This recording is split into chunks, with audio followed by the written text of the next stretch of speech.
back to another episode of Arm Crossfire with Espy and Gabi. We are live, so as you guys start filing in here, we'll get the show on the road here. I want to thank first and foremost our new sponsor, Smirnoff Ice. I'm drinking the light version here today, and thank you to Smirnoff Ice for sponsoring the show. We appreciate you. Listen, you guys want to hit subscribe both here and on the YouTube channel. Some great things are happening over on our YouTube. We have enough viewing hours to actually get monetized, and we're just waiting on the subscriptions to go up. So if you guys would do us a favor and head over there and hit subscribe on that channel, and we can continue to try to bring you entertaining content every single week. Of course we will anyway. I mean, we're not in this for the money, obviously. If we were, we'd be talking about football, not arm wrestling, most likely. Yeah. But I don't know if anyone would tune in for that. So, Gabi, you got a review to do. So wait a minute. Ray said he was doing a barbecue today, and he's tuning in right at 1 o'clock. Yeah, he had 20 of his buddies joining in. They're having some. So let's see, Ray, if you're there, make a comment so I can see it. And while I wait, you might as well get going anyway. Dude's probably sleeping one off. He asked me to. He sent me the handle, I guess, last week, and he asked me for a frank and honest review, and that's what he'll get. So basically, I graded it on 3 points. First one being durability. It's very durable. It's strongly made. The quality is strong. I have no issues with its durability. It's super smooth. Very lightweight design. The second one was its adaptability. The fact that you can put in a 1.5, a 2.5, a 3.5 inch grip very easily with just the removable cotter pin makes it super adaptable to size of your hand or what needs you have. My only issue it's not a big issue, so I give it a 5 on 5 on adaptability.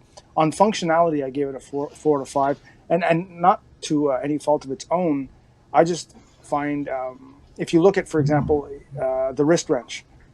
I don't know if you train with the wrist wrench, but what I love about the wrist wrench is as you increase the flexion of your wrist, it increases the resistance, which essentially when I'm arm wrestling somebody or I'm on the practice table, it's easy to stop their rotation initially and keep my hand flat wristed. That's for me the easiest part. Getting them into a hook and even getting them more specifically into a super deep hook is what I struggle in. So for me, a handle needs to be progressively more resistance or provide more progressive resistance as I get into the apex of the flexion. And the Raptor handle, although it's super, you can put a picture of it right here. Although it's super lightweight, it's super smooth. It doesn't increase resistance as you increase flexion. So that would be basically my only flaw with it, where I see the wrist wrench being the absolute best arm wrestling handle out there. But this has some advantages over that in the fact that you can adapt the grip. With the wrist wrench, you either have the 2.5 or you have the 3 inch, or you have the 2 inch grip, and you can't really adapt. You can't remove it for another one.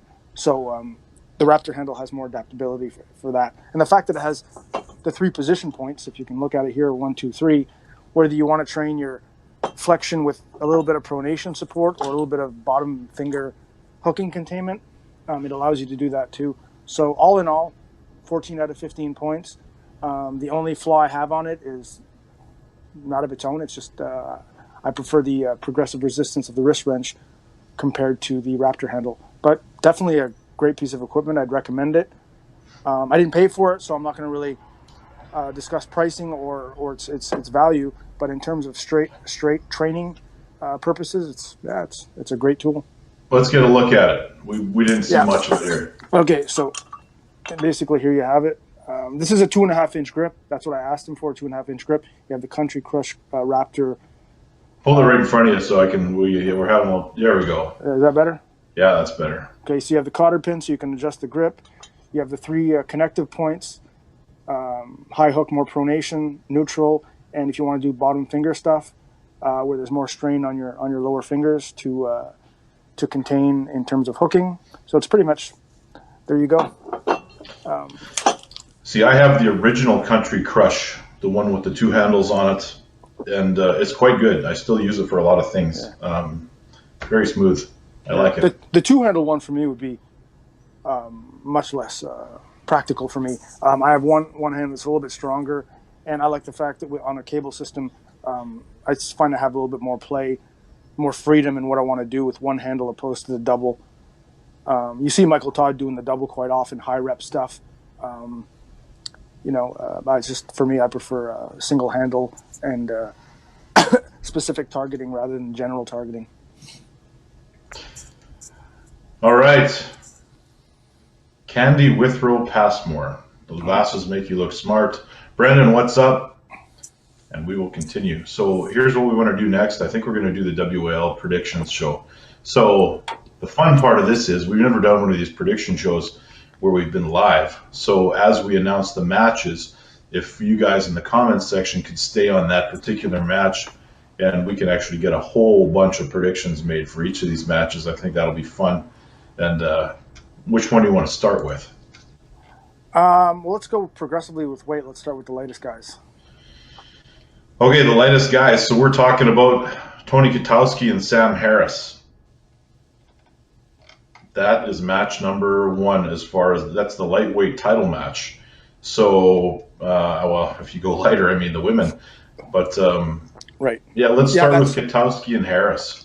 What do you think? And by the way, the women's match is massive. I can definitely talk a lot about that one. So the Kitowski match for me is interesting. I think we were talking on the last episode of how, with Paul, how RVJ might come in a little bit overconfident. I don't believe he will, but with Tony, I believe there's arguments where Tony might come in not unprepared, but maybe overconfident. Sam really doesn't seem to have his arm, but Sam really shows incredible levels of arm wrestling ability, and his wrist looks really strong. I actually think Sam can take a match, the first match or maybe even the second match, until Tony gets his bearings and really drives in hard. So I can see a 3-1 or a 3-2 win for Tony. But for me, the hand, Sam might have a little bit of an advantage with the hand, maybe a slight advantage, but not enough to be able to top roll Tony or get him out of his hook. And Tony has the far superior arm. So I'd have to give the nod to Tony, 3-2 or even 3-1. I think Tony is a guy that doesn't get the respect he necessarily deserves, being a hammer holder in a different class. And when I think he turned a corner a few years ago, and his power is incredible. I love both guys, and don't take this stuff personally, anybody, because don't let it mess with your head. But I'm going Tony. There's too big of a power discrepancy, and it's going to be 3-0. I'm going to say. Yeah, and like I said, these are 2 level 4 elite pro pullers. Yeah. The difference is, for me, really, Sam. You can even argue Sam might be a better, more refined arm wrestler with a higher arm wrestling IQ, maybe. But when you look at it, Tony has walked around at 195. He spent years walking around at 195, coming down to 176. Now he's maybe 180, coming down to 165. Or I assume their catch weight is 165. He's a big man. That's a huge advantage. He's very thickly built. Sam, on the other hand, 150. In his history, he's pulled 150, 154, 165. Maybe walks around at 170. But that's huge for me. If they both walked around at 182 and they did that for the last 5 years, it'd be a different story. But Tony's just the bigger man coming in. And it's not like he's pulling, a fucking 5. He's pulling a same level puller that he is, respectively. And Tony has just a little bit more horsepower based on carrying that much more weight for that many more years.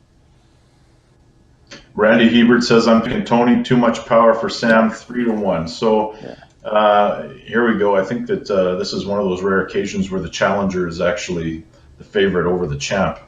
And if Sam can pull it off, I'll be impressed. But, he gave away a few matches that maybe we were surprised by in the past couple of matches that he had.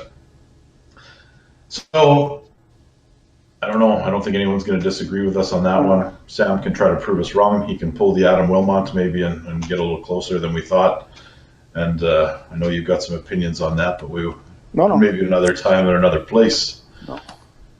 Let's go to the women, because this one's actually got a little bit of controversy attached to it. We got Gabriella Vasconcelos versus Sarah Rotunda, and great to see these 2 ladies get back into the WAL.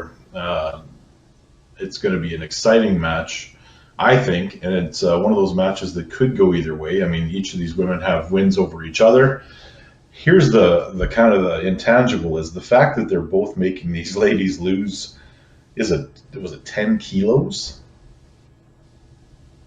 That's You're terrible. saying it is terrible. I mean, That's is what 23 pounds for a woman. 22 pounds, man. That's a lot of weight, and I don't know what the Arnold's has similar controversy behind it because they do not have a women's open class. There's a cap on it.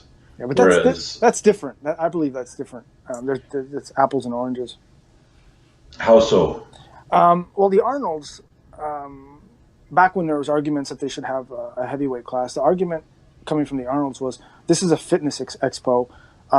Being aesthetically pleasing to the eye is a factor, and we don't want 240-pound women walking around. But Gabrielle and Sarah are not obese women. They're super elite athletes that are attractively built, that are just not lean. But they're both. I know Sarah's not short. I think she's maybe even 5'7", 5'8". Gabrielle's a little bit shorter. But these are the best women, some of the best in the history of our sport. And I'd say let them come in as strong as they want to come in, and let them come in at they can both come in roughly at the same weight. But yeah, I'm not a big fan of that. I'm not a fan of that at all. I think it's terrible. The Arnold's is interesting because you say it's fitness expo, but they also celebrate power, and the men don't have the same expectation put on them. There is no expectation that a guy can't come in. There's 400-pound guys that arm wrestle at the Arnold's, and there's 400-pound guys that are doing strongman at the Arnold's and doing powerlifting at the Arnold's. And the women are doing powerlifting with no weight limit on it. But on the main stage, on the arm wrestling, they want to limit that. I don't agree with it. I'm not agreeing with it. I'm telling you. Their viewpoint. I know their rationale. Yeah, but it's cultural. It's a cultural double standard. I get it. It's bullshit. I think there should be an open class for women, without a doubt. But I'm just telling you. I'm just going through their eyes. Yeah, and it's never. I mean, they can book who they want to book, but they've taken two women that aren't. You said it perfectly, I think. That they are not in shape. Like Sarah is one of the most attractive women in the entire sport, and that's to tell her she's got to lose 22 pounds. It's ridiculous. From an arm wrestling standpoint, it's a mistake. From a sheer logistical standpoint, it's a mistake, and from a potentially gender culture society standpoint, it's a mistake. Like it's I don't see for whatever they have a rationale. Maybe there's something we don't see moving forward. They want to fit them in a weight class moving forward. I don't know, but for me, it's ludicrous. Ludicrous. That would be the hope that maybe they come in and they say, okay, we have an open class, and we just don't want you two girls in it. That would make sense, I suppose. But that doesn't make sense because you're disrespecting to the point where you want them to come back. I mean, these are the two premium female arm wrestlers, give or take out there, and you want them to feel that they have a home with WAL and they're appreciated and they can come back and I don't know, man. Like, I don't think you want to irritate or aggravate them with this shit, but who knows? I'm sure they're both happy with the opportunity, but Gabrielle coming up from Brazil, like you're trying to lose weight, and now you got to worry about a full day of travel or half a day of travel and this and that and going through immigration. Like, what a shitstorm. My kind of hope on this whole situation is that maybe they will ignore the weight limit. If they both got on the same page, came in, and they're both overweight, what is the consequence? Because in the UFC, if you come in overweight, your opponent can still take the match, but it costs so much of their purse. Right. I'm wondering if this is all worked out ahead of time or not. And also, there's no title on the line ever. Unless the champ misses weight, if the challenger is underweight, they can still take the belt. But if it's the challenger that's overweight, it's no longer a title match. So it's right. It's interesting to work out all those logistics. And we got some comments on it here before we actually pick the winners of the match. Candy says it's for women, it's way harder to lose weight, particularly when you're fairly lean. I would think that it wouldn't be easy for these ladies to get under that weight limit. Kent Demore. Sarah all day. Lori Cole, but 300-pound men are fitness models. Not all of us, Lori. Not all of us. Leo Urias Fontes. Sorry about the pronunciation. Let them battle exactly how they are. Candy says I'm 146 and pull 180 plus every tournament. Yep, I agree. So I'm going to go with Gabriella. Fuck. Oh, well, you're going to take Gabriella? Well, I thought I was going to come in and shock the world, and then you're fucking. Now we're going to be on. Anyway, I don't think our reasoning will be the same. So have at it. I don't have a strong opinion about the logistics and how the match is going to unfold. They both have wins. I know that Sarah has not been super active, but I also know she's super strong and training all the time. So this one for me is kind of a coin toss on the reasoning behind it, but my gut says Gabriella. So you tell me your reasons, Gabi. What's up? In 2006, when I went to Manchester for the Worlds, Gabriella was junior, her last year at junior, and she pulled open. I believe, if I recall, she walked through junior, beat Joyce King in the open, and one of her arms won gold and the other one won silver as a 17-year-old. She doesn't look like a fitness model, but this is one hyper-aggressive, incredibly strong arm wrestler. Over the years, I haven't seen much of her.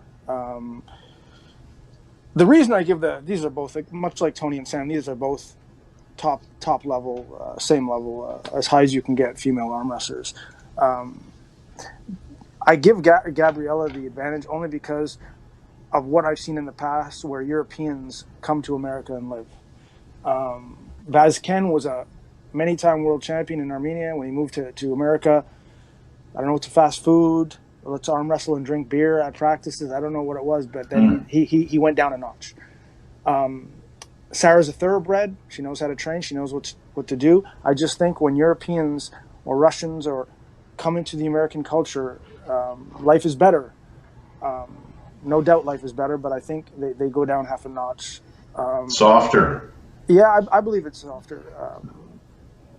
So I believe Gabrielle staying in Brazil in a little bit more of a rigid type environment. I give her the nod, being a little bit hungrier, a little bit more consistent with her training in the last couple of years. But then again, I believe Sarah has the bigger hand. She has a little bit more leverage. It wouldn't surprise me if she won. I just think Gabriella is she looks like this is her time to shine, right? Sarah's been married to a WWE wrestler. She knows what fame feels like. She's all that stuff. Maybe Gabriella coming from Brazil, maybe she's a little bit hungrier. Maybe she wants to grab some of that spotlight in America. I can see her being a little bit more aggressive and coming in as a hungrier athlete. But I mean, this is like what a 55-45 proposition. It can go either way. But like you, I give the nod to her. You just don't believe, Gabi. You don't believe. Yeah. If you don't watch WWE wrestling, you won't get that reference. It's about her husband. I used to watch a lot of that. Yeah. Jonathan Thompson says, winner of this match equals everyone watching. Jonathan, you got a podcast out there too that we see on YouTube. It's Jonathan's one of the best MCs that I've ever heard. He's awesome. And good left arm too. Yeah, go check out his podcast when you get a chance. Absolutely. Yeah. Next up, Justin Bishop versus Rob Vigent Jr. middleweight title match. RVJ, the heavy favorite. I'm going to go with Justin.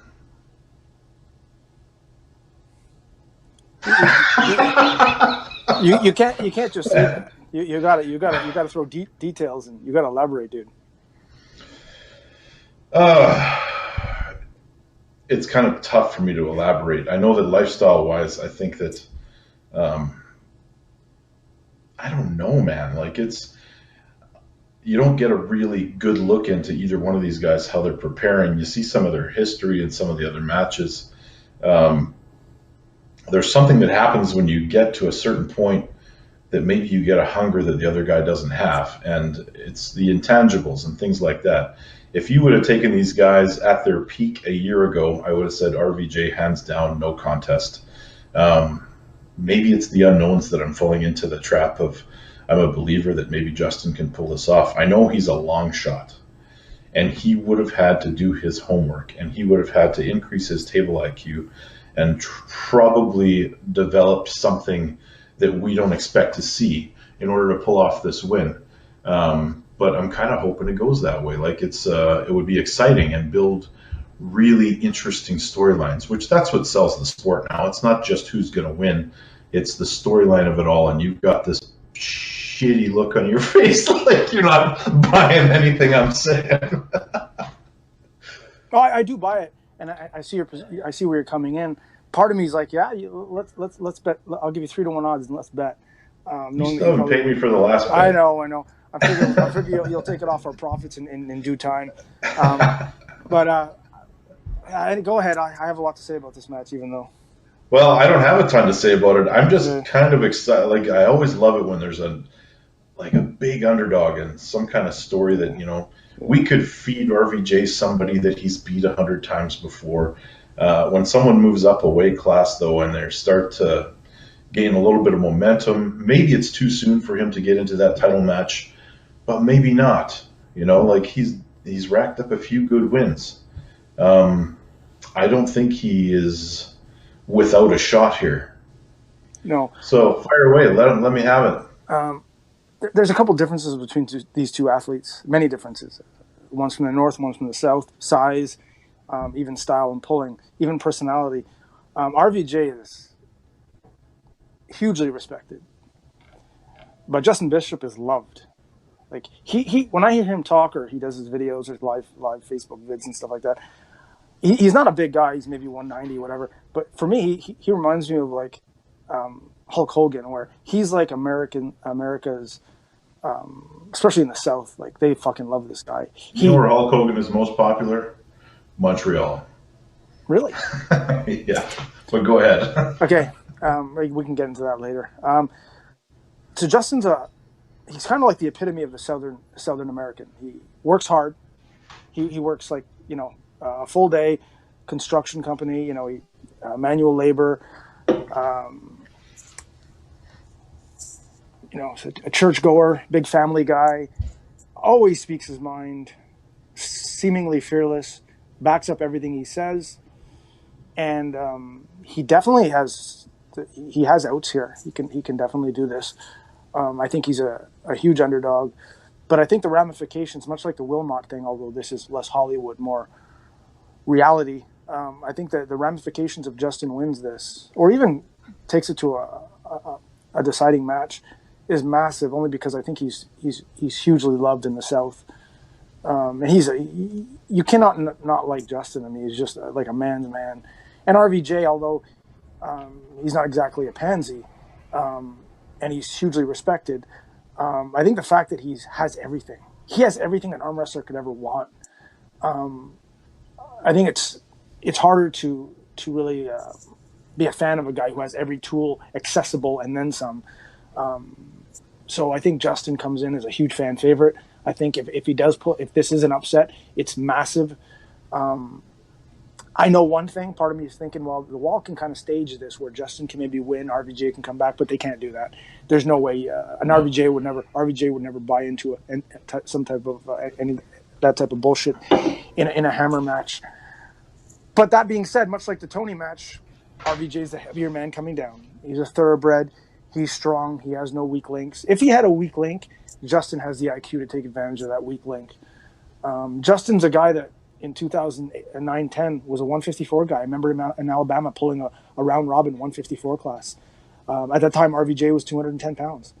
So you have, yes, in time, Justin gains weight, but this is a 165, 175 pound frame guy who's put on a little bit of weight compared to a man who sits at 205, 210, but really has the upper body of a 245 pound man with very, very, very low fat levels and very thin lower body. So, like I said, RVJ is a massive favorite. He should win, but it's still an interesting match, nevertheless, because of what Justin brings to the card in terms of all the intangibles. But you got to go RVJ 3-0. 3-0 with an exclamation point at the end.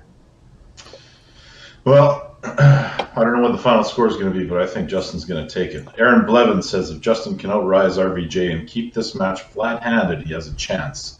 If Rob gets a cup, might be a long day. That's a super interesting point too. I didn't think of that, but because of the wall ref and setup, and you're really able to cover your opponent's thumb in that ref's grip. We see it often. If Justin can get super high and cover the whole bridge of RVJ's thumb, and RVJ loses his riser, that can get ugly, and things can happen that are going to make RVJ not happy and frustrated and have to adapt. So that is one interesting point that I didn't think of. Yeah.